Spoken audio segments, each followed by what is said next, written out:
basics, and the key phrase here is understanding the basics. We're not expecting to be experts in accounts and tax at the end, but I think if either you're running your own business, involved in the finance of the business, or you're just interested in finding a bit more, then hopefully there'll be a few things sort of useful within here. This was originally a much longer webinar presentation, over 3 hours, so I'm going to skim through some bits and miss out other bits, but I'm going to concentrate on that kind of feel as the key points and the important bits.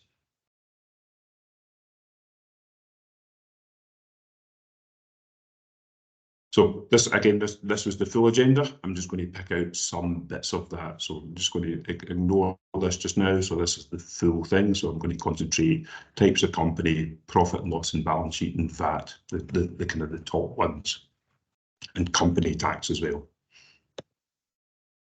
So those people that don't know me, I'm conscious there's a few people here that I do know and have met, and some people I don't know. So I'm a director of Clarity Accounting. So we are a small accountancy firm. We do accounts, tax, VAT, payroll, bookkeeping, etc. So the range of services. I've been doing this a long time. I've been working for 33 years. I started when I was 18, so you can work out how old I am. But 33 years is a long time to be doing the same job. So hopefully I know what I'm doing, and I've come across probably pretty much every situation that a small company is going to come across. I used to work for a couple of top 10 firms, accountancy firms. Decided I didn't like the corporate lifestyle, and that's why I kind of running a smaller company. I think you get more real life experience. You're kind of dealing with real businesses, real problems that you can actually kind of help them out. And a lot of it is about understanding your figures. If you're running a small business, do you understand the figures in your business? So first of all, we run through there's different types of company, and I realise again within here you might be a limited company, you might be a sole trader, or you might be in an LLP, or you're deciding what one to start or even change over. So I'm just going to summarise what each one is, then what would be the best for you, what was the best suited, and the tax rules for each one. So first of all, limited company, as the name suggests, is limited by shares, or sometimes a bit more unusual, you kind of see non-profit organisation, so limited by guarantee, it's not run for the shareholders. But the key is there, the limited in the name, so that means limited liability. So that personally protects you against debt within the company. Worst case scenario, it's very rare that it happens, but it does happen, and that there is some protection there for you as a director of the company. However, sometimes you're covered by your insurance, or if you've got debt within the company, that might be personally guaranteed, and that overrides the limited liability within the company, i.e. somebody's giving you money, they know the company's limited, but they want that debt guaranteed by you personally. So that overrides the limited liability. It's a good thing. It's generally a good thing. You've got a bit of protection there. The accounts are published on Companies House, so anybody can go onto Companies House and search for your company and see the information. I'm quite sad. I go onto Companies House all the time, look up companies and do a wee bit of research on them, kind of see, sometimes just out of nosiness. But you can go on, you can see your competitors, etc. You can maybe see your customer that you're maybe going to be doing a contract with. You can see what their accounts look like. Fairly limited information depending on the size, but it's good information to get.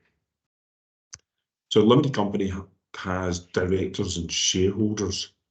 So a lot of people get sort of maybe not confused, but realise that there's a difference there. So a director is the people who are responsible for running the company, and the shareholders are the people who own the company. Normally in a small company, they're one and the same person. The director running the company is also the owner of the company, but their spouse might be a shareholder who's not really involved in running the company, or if you're a bigger company, you might be a director but not a shareholder, or you might be a shareholder but not really involved in running the company, etc. So directors run the company, shareholders own the company and are paid profits or paid dividends from the profits of the company. Company is its own legal entity and it pays corporation tax on its profits, and I'll cover corporation tax later on. If you're a director of a small company, the most tax efficient remuneration method is small salary and dividends, because most small companies, you are going to be the director and the shareholder. So that's still, there's been a lot of changes recently, but that's still the most tax efficient model. A small salary, either at the personal allowance or just under the personal allowance, and then dividends. So the next one is a sole trader partnership. So sole trader is the simplest form of business. It's just a person who's just running a business. So there's less reporting requirements. Easy to set up, less compliance. A partnership is really just sole traders in a business together that they're taxed as a sole trader. They're just running a partnership together, one business, but not as tax, so simplest, but not as tax efficient as a limited company. And the tax year goes to the 5th of April each year end, or each year. Limited companies can have different years, and again, we'll cover that. And further on, there's an entity that sits in the middle. So I know some people here work for an LLP or are involved in an LLP. So that's relatively new, and it's a hybrid between the two. So that does have limited liability. You do post your accounts on Companies House, but you're taxed as if you're a sole trader. You're not taxed as a limited company. So you get the benefit of limited liability, but you still pay more tax. You're taxed as individuals rather than a company. So which is the best for you? So sole trader, it's quickest and easiest to set up, may suit a sort of a micro business. When I think of a sole trader, I kind of generally think of maybe a small online trading company, maybe a plumber or a joiner, etc. A small business. If you're just setting up and you're expecting to make losses, i.e. you're going to have more expenses before your income kicks in, then sole trader is the best for you, because you can do more of those losses.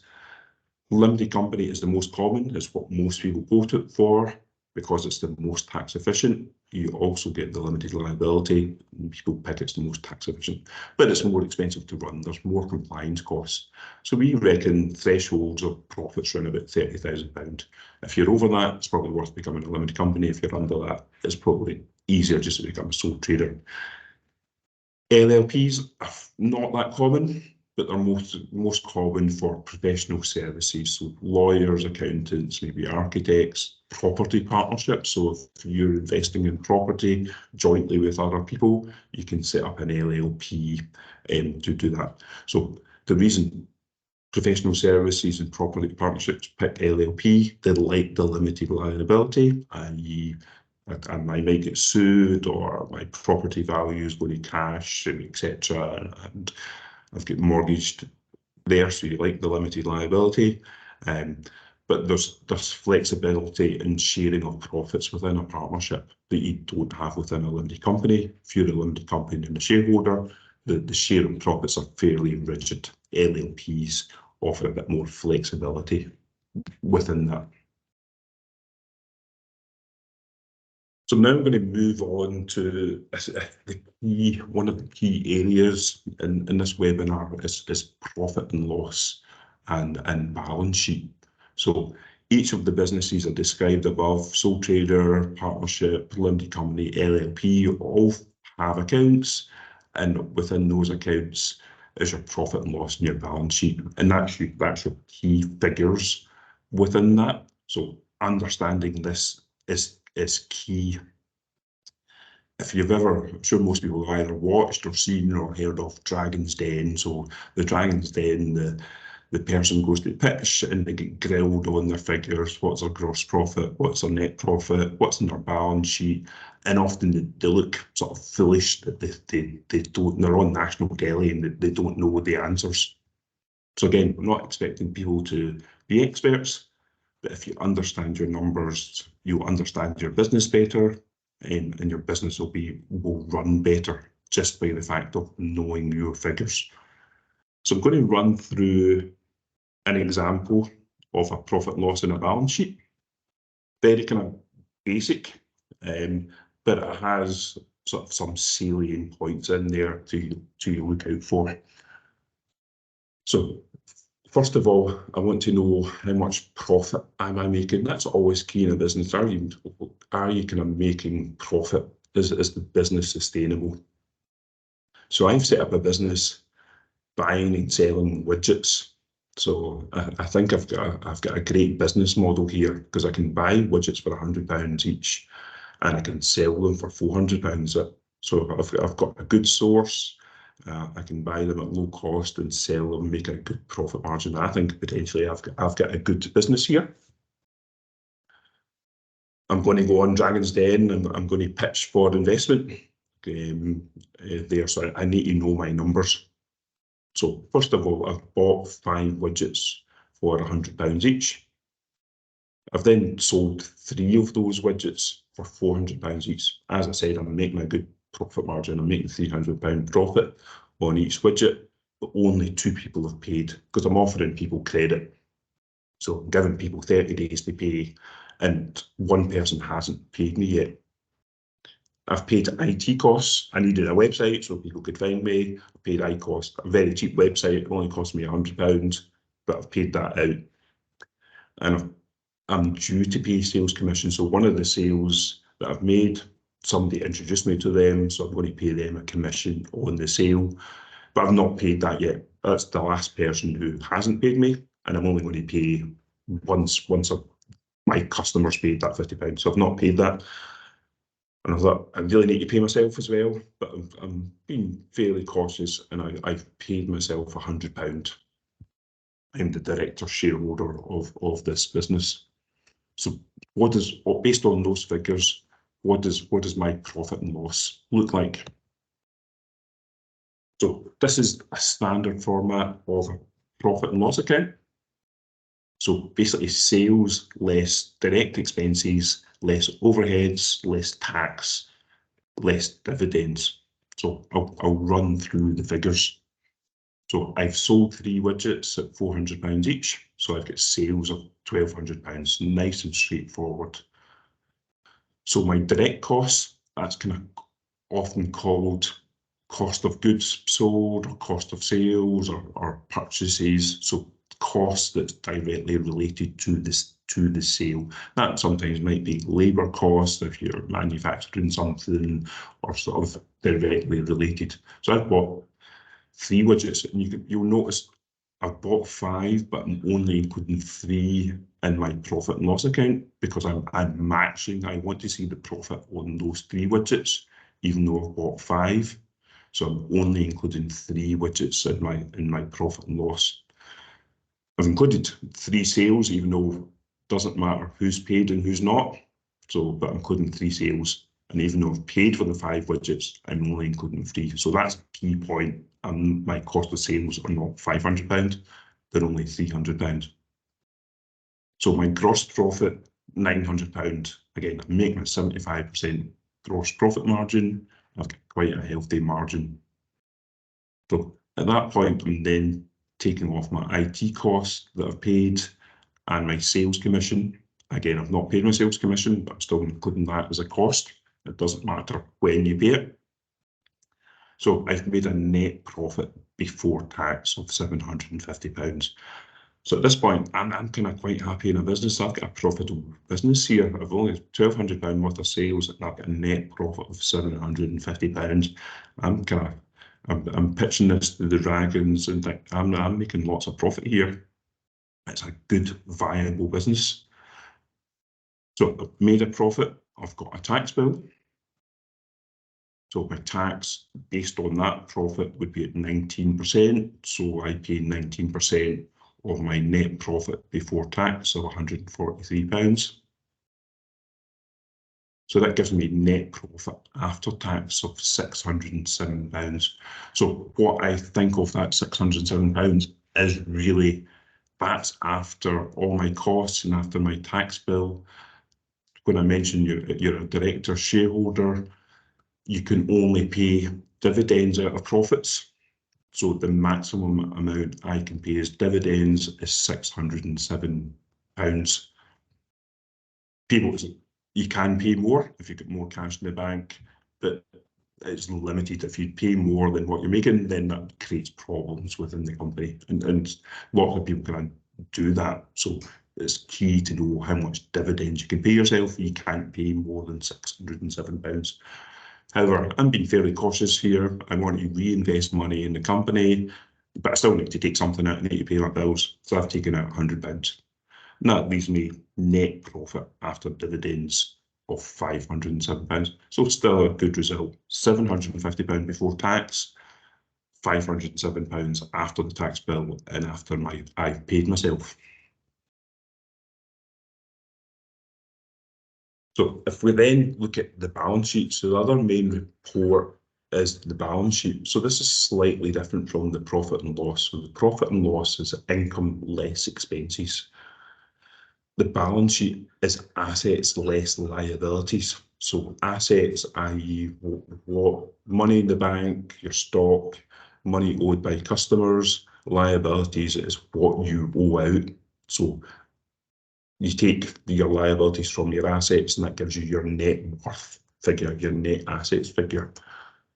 So the net assets in any balance sheet are always listed in the order of liquidity.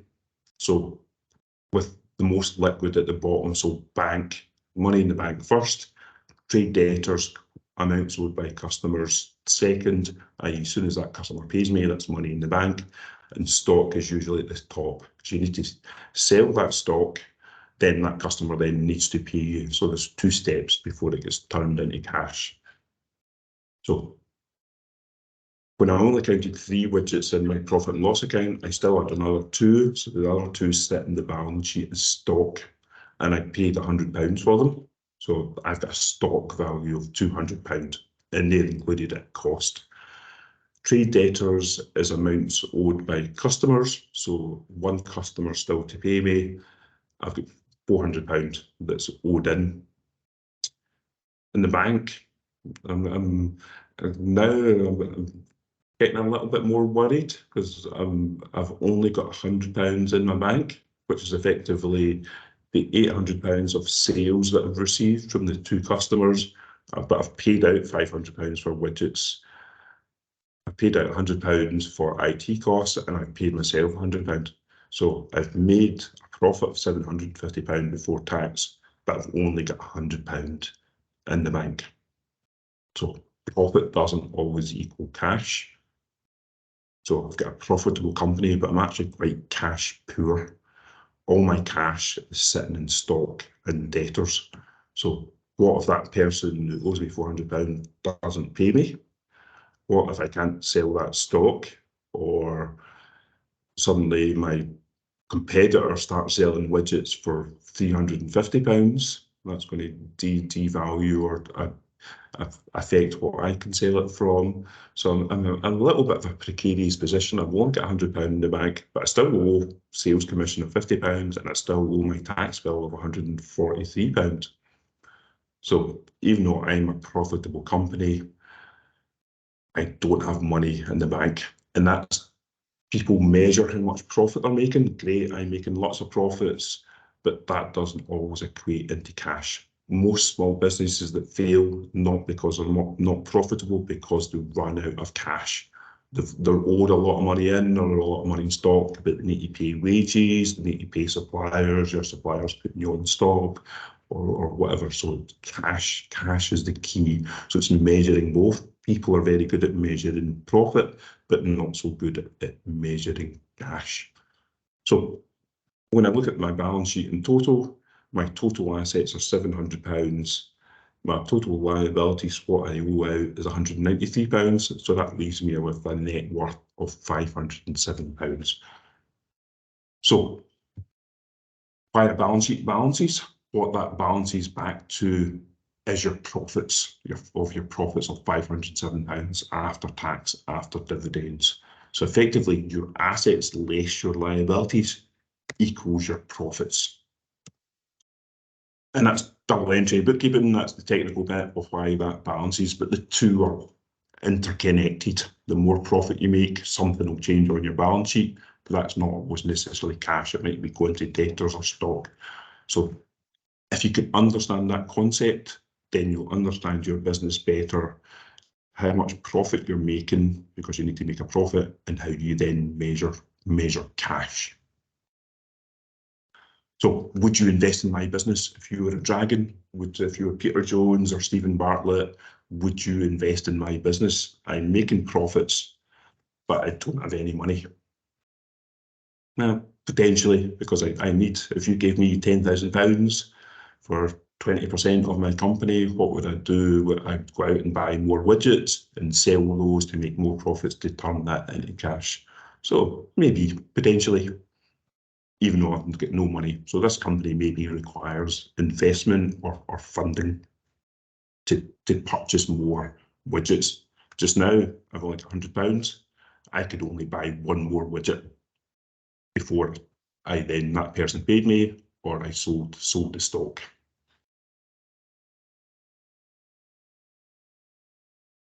And again, if you get any questions on that, please feel free to put in the chat.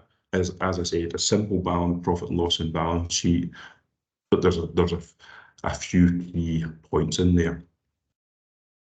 So whenever I mention VAT, I can see people frown and despair. I've never met somebody who's liked or loved VAT. People kind of just wither at the thought of it. But what I kind of find is, one, it's commonly misunderstood. People think it's a bad thing, and maybe kind of something a little bit controversial for an accountant to say is, people moan about their VAT bill. Oh no, I've got a big VAT bill. That's terrible. HMRC are giving me this big bill. The key thing to that is it's not your money. You're just collecting VAT on HMRC's behalf and kind of paying it over. If a business is struggling to pay its VAT bill, you're struggling because you've got other problems in your business. You're not making enough profits to pay the VAT bill. And I'll show you how that works. The kind of the VAT is not your money. So what is it? So generally it's a sales tax. In some countries it's just called sales tax. In the UK it's called value added tax. So if you buy something, VAT gets added on to the price. So generally it's 20%. There's also VAT rates at 5%, some at 0%. For example, construction services, business to business is kind of 0%, but generally most things are at 20%. You report that to HMRC either monthly or quarterly. Most common is quarterly, and it must be submitted digitally. HMRC have got a big push on just now of making tax digital, digitising all the service, and VAT is the first one to go fully digital. So you have to have software to submit it. You can't submit it on paper or even through HMRC's website. You have to have software. So most people will know the VAT registration limit, so you don't have to become VAT registered until your turnover hits £85,000. But what's maybe not as well known, it's on a 12-month rolling basis. So you're always constantly calculating. So for example, if your year end was 31st of July and your turnover was £84,000, you don't wait until next July then work out what your 12-month turnover is. In July, you're looking at August to July. At the end of August, you're looking at September to August. You're always recalculating it. So it's always worth checking what your turnover is if you're round about there. Because there's penalties for non-submission, and a lot of people miss, they don't realise they're not counting their turnover on a monthly basis. If your turnovers are under £85,000, you can register voluntarily. And you think, why would I do that? That'd be crazy. Why am I giving myself a VAT bill? But I'm going to explain why that would be a good thing to do. Then something I'm going to add on at the end, a bit more technical. So cash or an accrual basis of VAT. Sometimes we can see clients that are on the wrong basis, and actually changing to the right basis would help their business.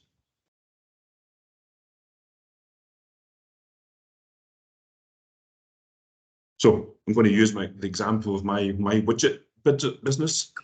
So just now I'm not VAT registered. So the same figures as before. I've sold 3 widgets, so my sales are £1,200, £400 each, and again I've purchased 3 widgets. I'm kind of using the matching concept that I've kind of purchased 3.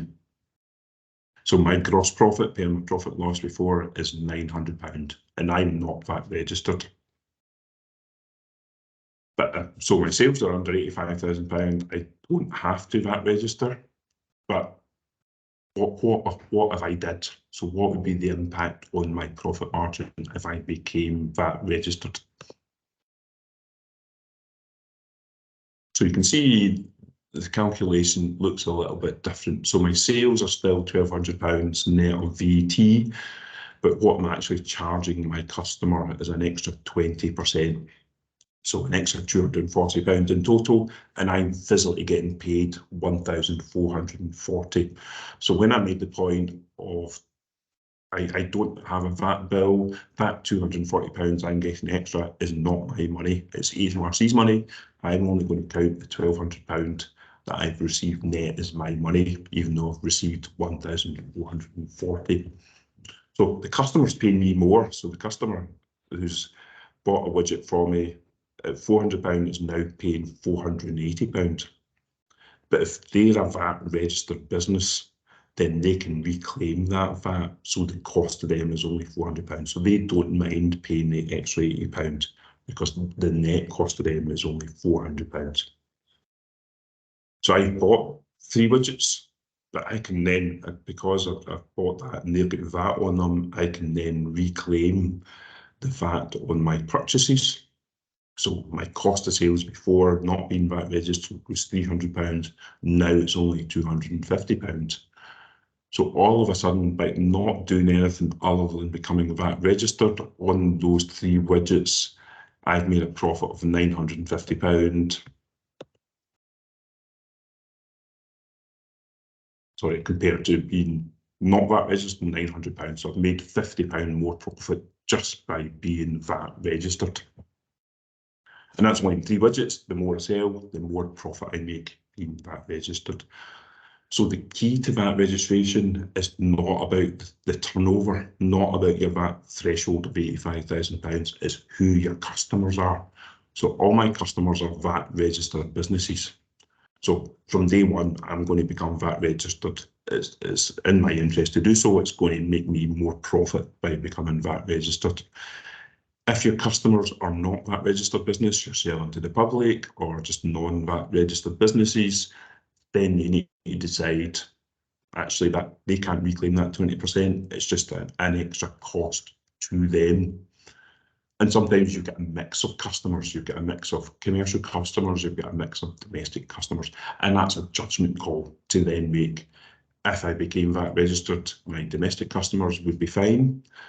I would save money on claiming VAT on my expenses, but my domestic customers would lose out because they would just be 20% more expensive. And you can't split the business between domestic and commercial.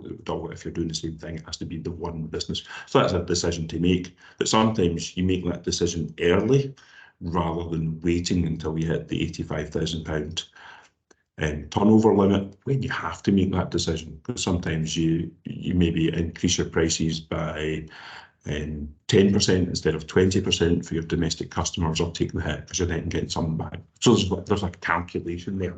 But what we can see is people who it's best to VAT register haven't, because they're waiting till they hit the £85,000.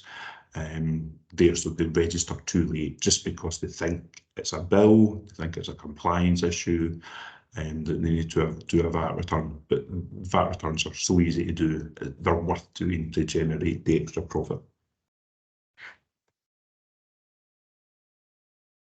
So now that I'm VAT registered, I've got a choice to make whether I go on the cash system or the accrual system, and sometimes the accrual system is called the invoice system.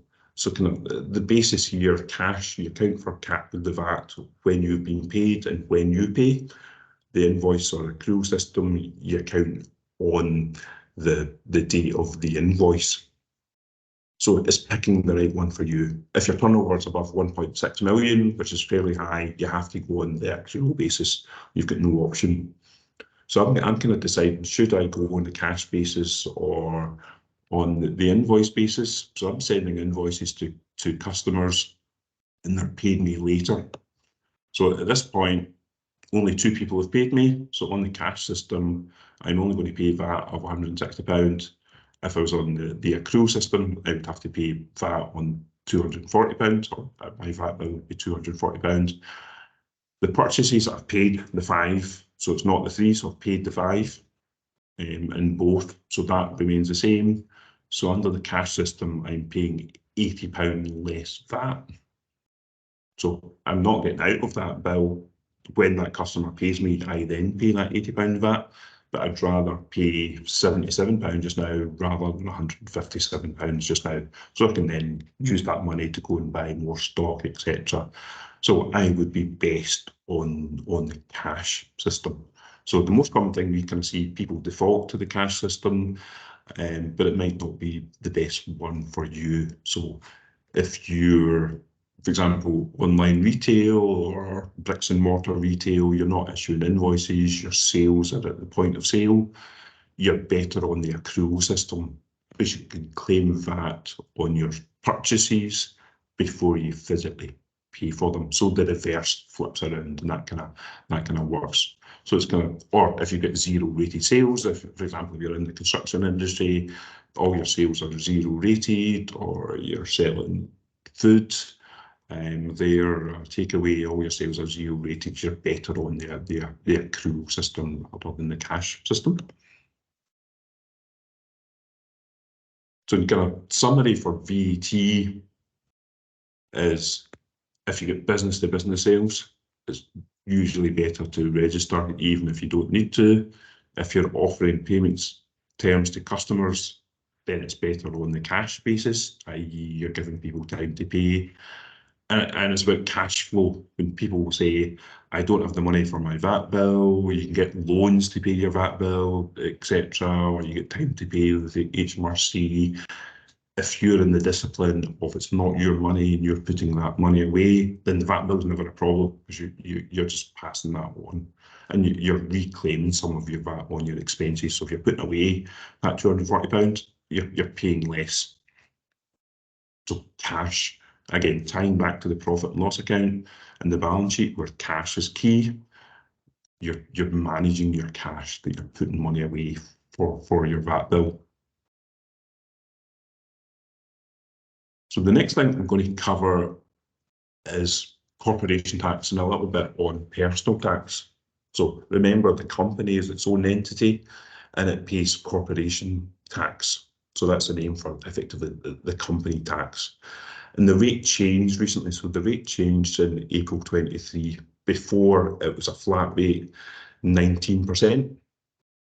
But now HMRC have just made it a little bit more complicated. So from profits from April 23 onwards, the first £50,000 of profits is still taxed at 19%. If you're lucky enough and your profits are over £250,000, then again, nice and simple, you pay tax at 25%.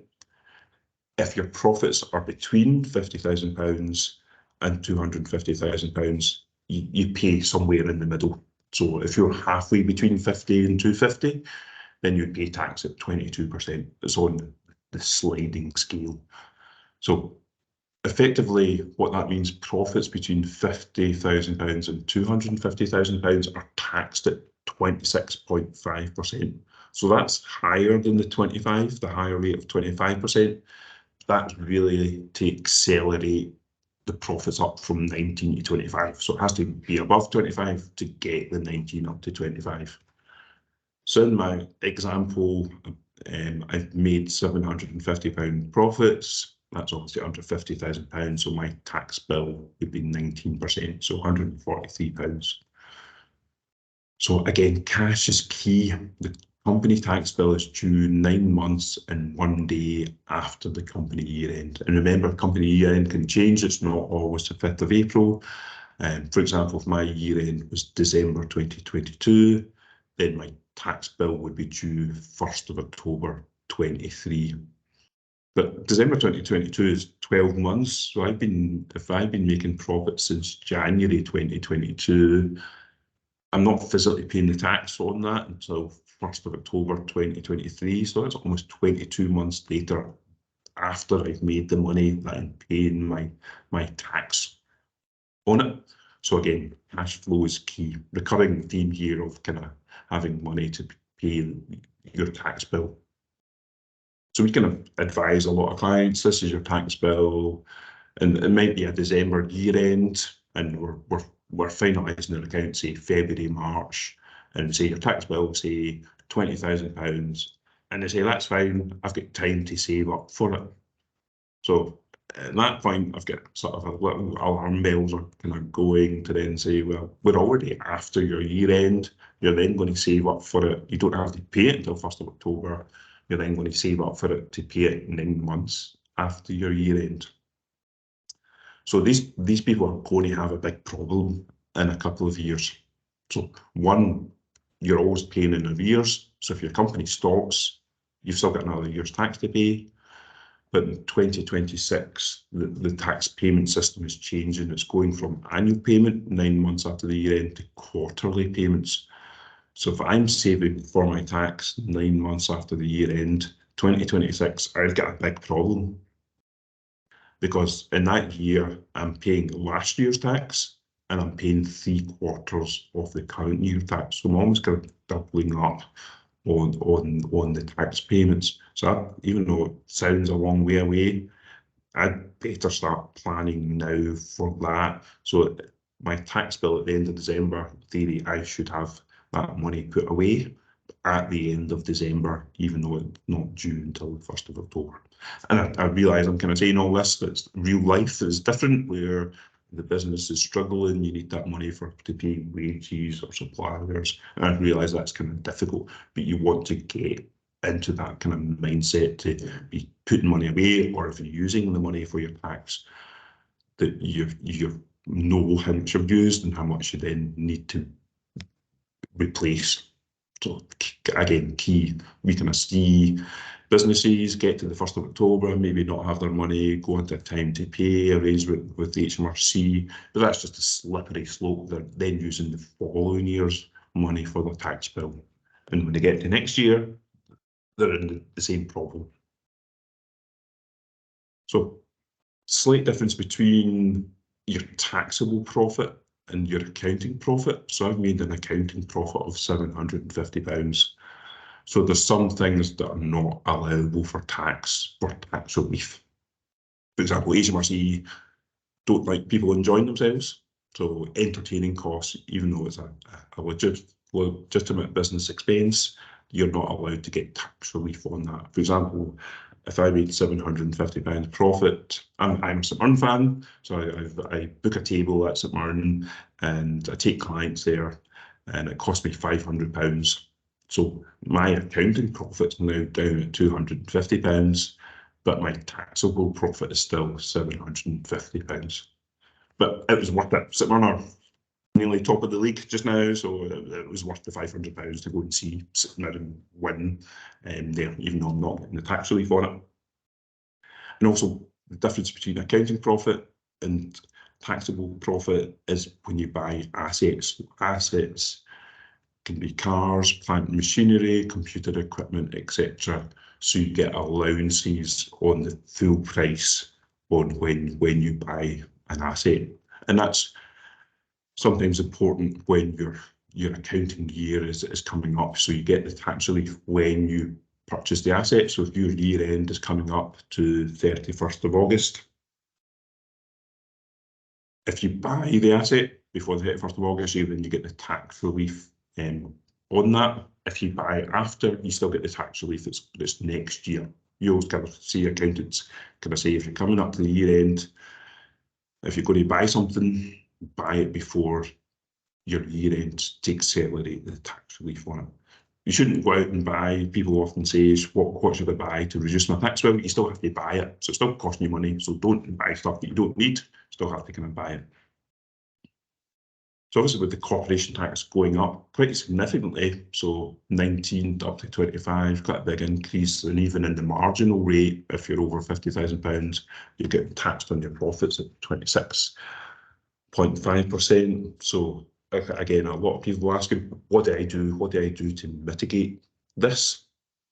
And I wish I had an easy answer to that. There's no obvious thing to do to then get rid of that tax bill. Sometimes the tax rate just goes up, and that's what it is. So, but there is a couple of things that you might consider. So your company year end, so the tax rate increased in April 23. So for example, if you've got a September 23 year end, then some of your profits will be taxed at the old tax rate, some of your profits will be taxed at the new tax rate. For example, if you've got a seasonal business, you make all your profits in December, say, you might want to consider changing your year end, bringing it forward to March or bringing it back to March 23, then all your profits would be taxed at 19%. If you leave it at September, some of those profits would be taxed at 25% or 26.5%. So changing your year end in the year of transition might be kind of worthwhile.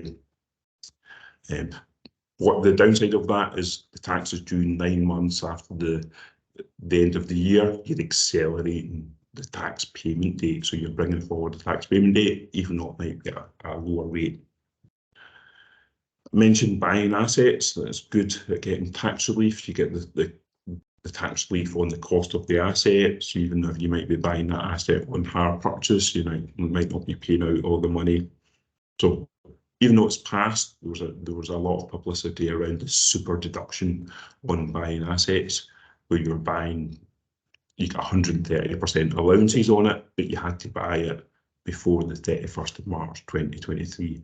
And again, there was a huge splash of, this is the deadline to get this extra allowance, buy all these assets before 31st March 2023. But again, what wasn't hugely publicised was depending on your year end. For example, if your year end was September 23, then you would only get half of that super deduction because it was passed. It's when you're not when you bought the asset, when your year end.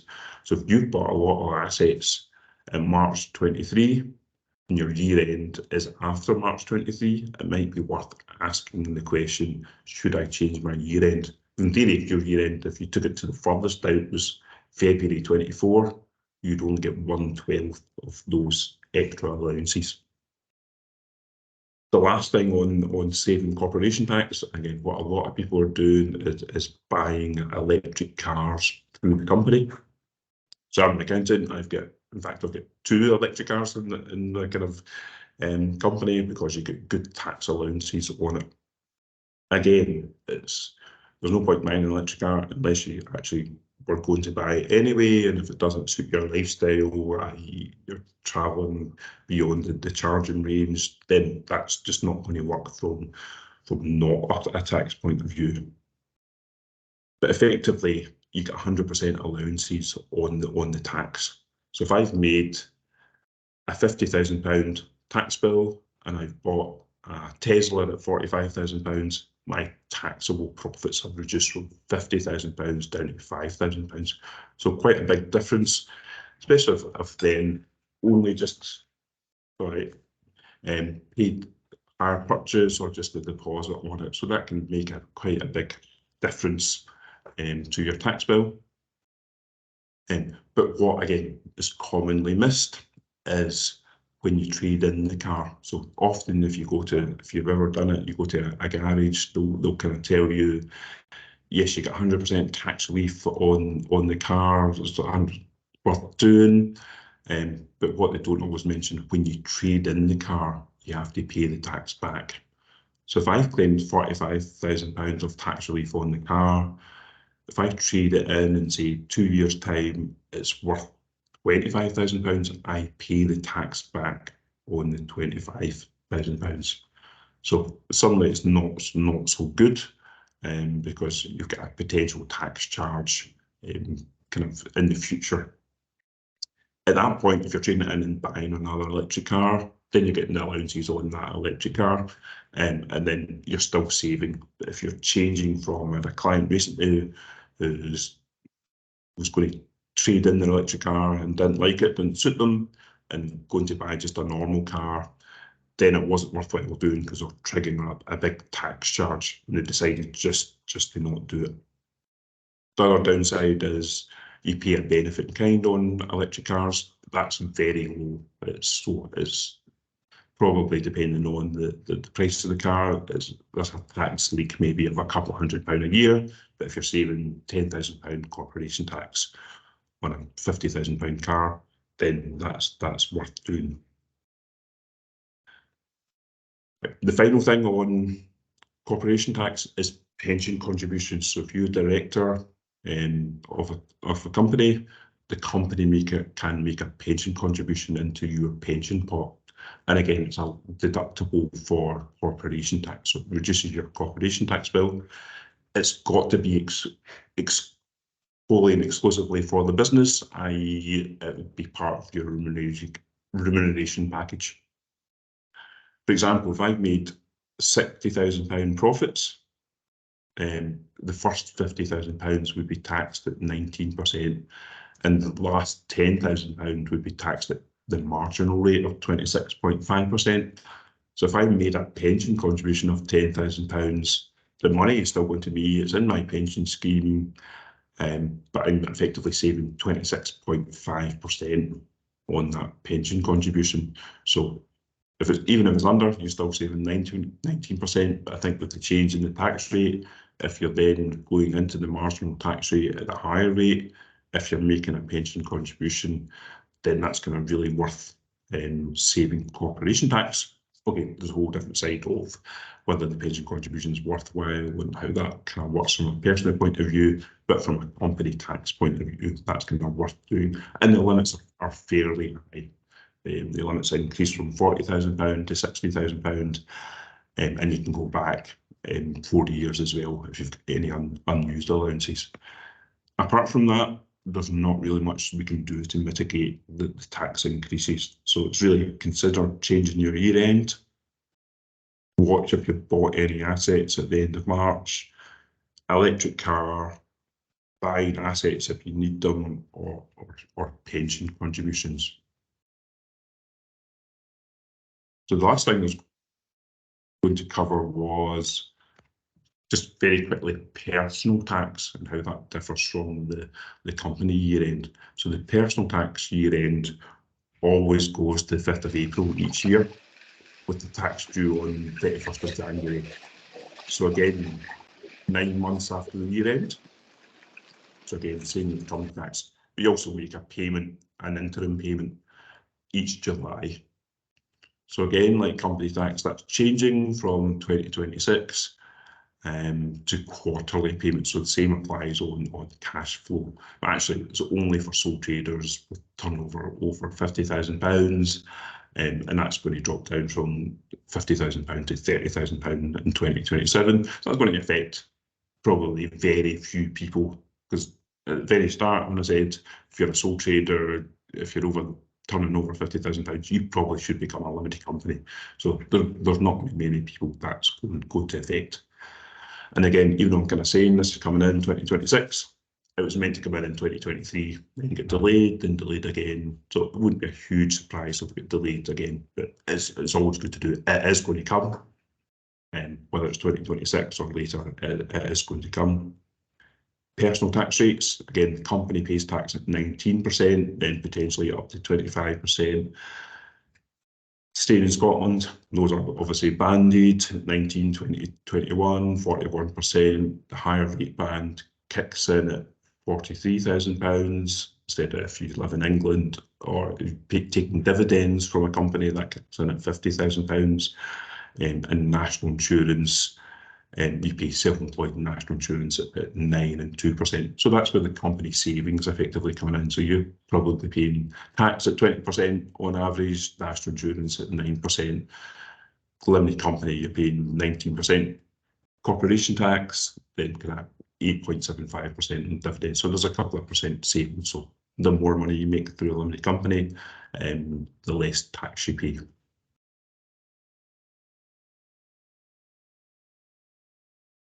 So there is some other slides, but we're going to be running a series of webinars. So this is kind of on bookkeeping, which I'm not going to cover today, but that's going to be something for the future. That's a bit more in depth. You can see a lot of slides there. So that really kind of sums it up. I don't know if there's any questions.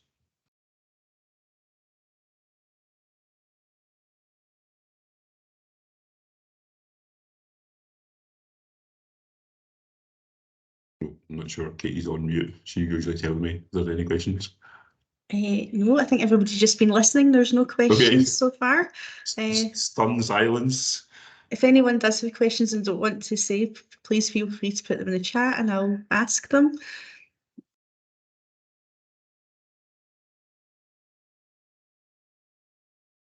So a question around, should you have a target for net profit margin? Yes. So so that's the easy answer. But what that target is then kind of quite difficult. So most people will know the gross profit margin. That's kind of the most common thing, because I've bought something for £40 and I've sold it for 100. That's how retail works on that gross profit margin, 2.5 times or 40%. So that's kind of quite easy to measure. When you're doing a net profit margin, you're counting in all your overheads, your rent and rates, your kind of fixed costs, and some might go up depending on if your turnover goes up, and some might or not stay the same or go up by the same route. So it's a harder one to kind of measure, but I kind of believe measuring a profit, whether it's gross profit or KPIs, net profit, if you're measuring it, you're more likely to do something about it to increase it, to then say my net profit margin should be 10%. Well, first of all, you look at it what it is just now, what you would like it to be realistically. And I believe if you physically measure it, you're more likely to achieve it, to then say, well, I'm at 7% just now, I want to get it to 15. What do I have to do to get it to 15? If I do X, Y, and Z, measure it again. Actually, it's now at 9. That's great. Look what else can I do? Or it's got worse. So setting target is a good thing to do, and that can be across net profit, cash in the business, cash flow forecasting, or debtors days, how quickly people are paying you, etc. So setting targets, budgets. Again, most people don't do it, but I kind of believe it is a good thing in a budget. We do it for clarity accounting. We kind of measure percentages and what our KPIs within the business, and that might be slightly different for each business. So yes, I don't know what your net profit percentage should be, but again, that is a figure you by looking at your figures, you'll know what to achieve for. So unless any more questions, just thanks again for Oh, sorry, Lee's asking. Yes, Lee, we did record the session, so I'll send over a copy to you. So again, thanks very much for attending. We hope you enjoyed it. I'm away to drink a big glass of water. My throat's going very dry. But thanks very much. I appreciate you taking the time to know. And again, if you get any questions or anything pop up, then just you've got, I think, Katie's email address. You can email Katie and we'll get back to you. Thanks for joining, everyone. Thank you. Okay, Thanks. Have a good day. Thank you. Cheers. Thanks. Bye. Thank you. Thanks, guys. Thank you.